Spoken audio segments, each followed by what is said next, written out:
everyone, this is the Gardening Snail of Livingston, California, just trying to keep the community informed and local government as honest as possible.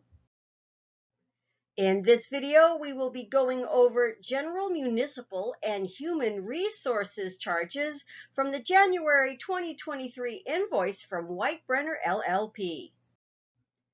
We'll begin by looking at the invoice charges for general municipal and note how many of them were redacted. Here we can see 4 rather good-sized redactions. Between January 5th and January 10th, there were 9 items redacted. 6 items redacted between the 10th and the 19th. 11 items redacted between the 10th and the 26th of January. And 3 items redacted between the 30th and 31st of January. Total professional services was 75.5 hours and $15,040.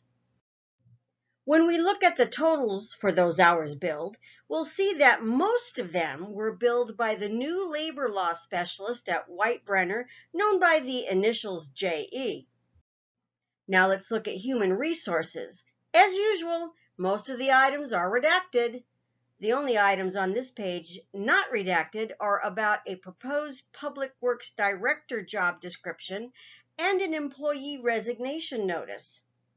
On this page, nearly all the entries are redacted, except for 1 entry about a personnel issue and 4 entries about conferring, drafting, and revising an interim city manager employment agreement. Here you can see 1 huge redaction at the top of this section, along with 3 smaller ones. The only one not redacted is about revising the Public Works Director contract. Here you can see where most of the hours billed were by our city attorney, with almost 4 hours billed by the employment law specialist and workplace investigation specialist at Brenner.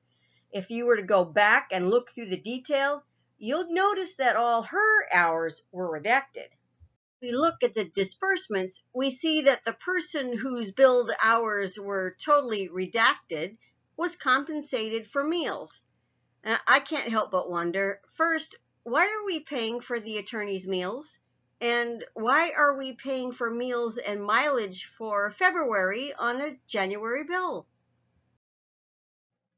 Now that we've taken a quick look at what the invoices for general municipal and human resources look like, let's refresh our memory about what was on the City Council meeting agendas for the month of January. It was a very busy month, so hang in there with me, please.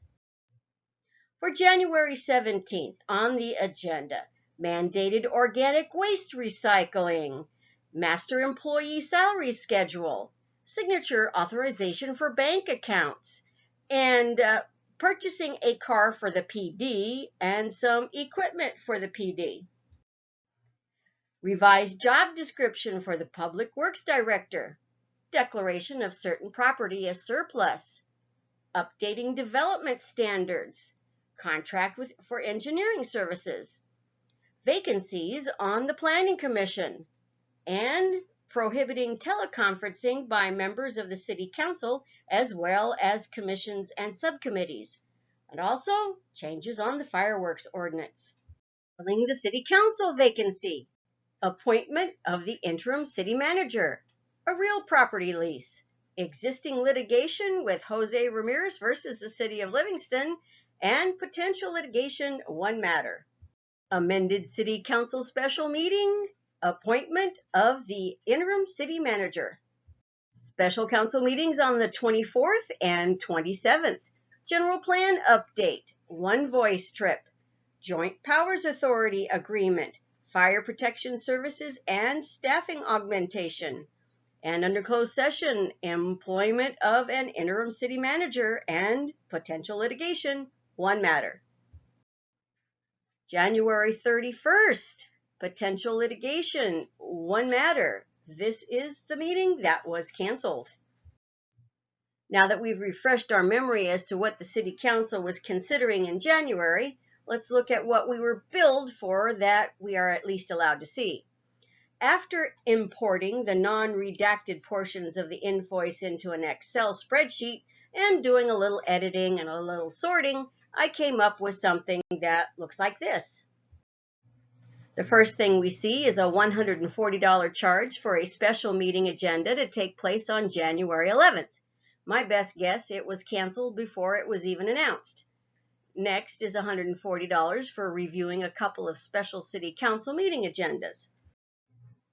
Then there is $2,540 for attending meetings on the 17th, 23rd, and 27th.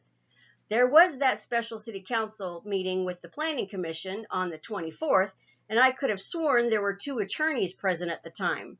We'll see the hours billed by the city attorney when we get to the community development portion in this series.